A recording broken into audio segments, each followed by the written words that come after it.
Hi అండి. Today special tomato చారు చేసినానండి. చాలా అంటే చాలా బాగా వచ్చింది. చూద్దాం రండి ఎలా చేయాలో.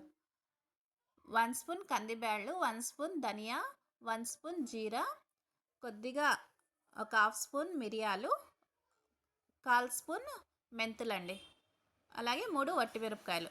ఇవన్నీ లైట్‌గా ఫ్రై చేసుకుందామండి. రంగు మారే అవసరం ఏం లేదు. లైట్‌గా ఫ్రై చేసుకొని ఒక మిక్సీ జార్‌లో వేసుకొని పొడి కొట్టుకుందామంట. ఆ పొడి అయింది కదా! ఇప్పుడు ఒక 5 వెల్లుల్లి వేసుకొనేసి పొడి కొట్టుకుందాం అంటండి. ఇప్పుడు నేను 5 టమాటా తీసుకున్నాను మీడియం సైజ్‌ది. కొద్దిగా చింతపండు. ఇదంతా మిక్సీ పట్టుకున్నానండి. వాటర్ ఏం వేయలేదు. అలాగే పెట్టినాను. ఫుల్ ఫైన్ పేస్ట్ కాకోకుండా ఇలా ఉంటే చాలండి. ఇప్పుడు ఒక స్టైనర్ తీసుకునేసి ఇదంతా మనము ఫిల్టర్ చేసుకుందామండి. వాటర్ వేసుకుంటూ ఫిల్టర్ చేసుకుందాం. చూడండి, ఇలా ఒక స్పూన్‌తో గానీ, లేదంటే చేయితో గానీ మనమంతా ఈ టమాటో జ్యూస్ అంతా తీసుకుందామండి. నేను ఈ కప్పుతో అయితే ఒక 2 కప్పులు వాటర్ వేసినానండి. ఇలా కొద్ది కొద్దిగా వాటర్ వేసుకుంటూ మనం ఈ టమాటోనంతా బాగా పిసుక్కుంటూ బాగా జ్యూస్ అంతా తీసేద్దామండి. చూడండి, ఆ కప్పుతో నేను ఒక 2 కప్పులు వాటర్ వేసుకున్నానండి. చూడండి, ఇలా జ్యూస్ అంతా వచ్చేసింది కదా! ఇంకా ఈ టమాటోలో అయితే ఏమీ లేదండి. ఇంకా ఇది పిప్పినేది ఇంకా మనకేం పనికిరాదు. దానికి 2 పచ్చిమిర్చి, కరివేపాకు అండి. ఫ్రెష్ కరివేపాకు వేసుకున్నాను. అలాగే కొద్దిగా కొత్తిమీర. ఇలా తుంచేసి వేసుకున్నానండి కొత్తిమీర. ఇప్పుడు రుచికి సరిపడా సాల్ట్. మీరు ఇప్పుడే కరెక్ట్‌గా వేసుకోండి సాల్ట్. రుచికి ఎంత కావాలో అంత సాల్ట్ వేసుకోండి.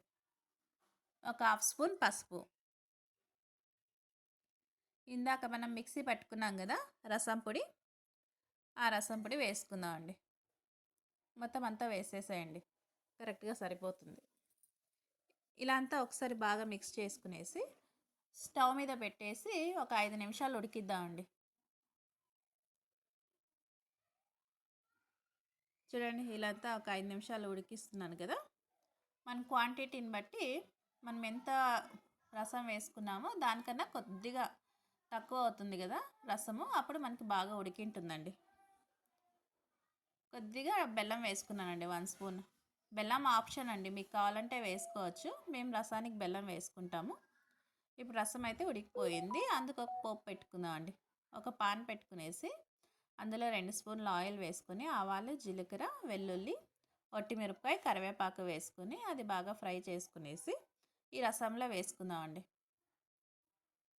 చూడండి, ఇలా రసంలో వేసుకుని ఒకసారి అంతా కలుపుకునేసి ఒక సర్వింగ్ బౌల్లో తీసుకుందామండి. చూడండి, వేడి వేడి టమాటో రసం అయితే రెడీ అయిపోయిందండి. వైట్ రైస్, అప్పడం, టమాటో రసం చాలా బాగుంటుందండి.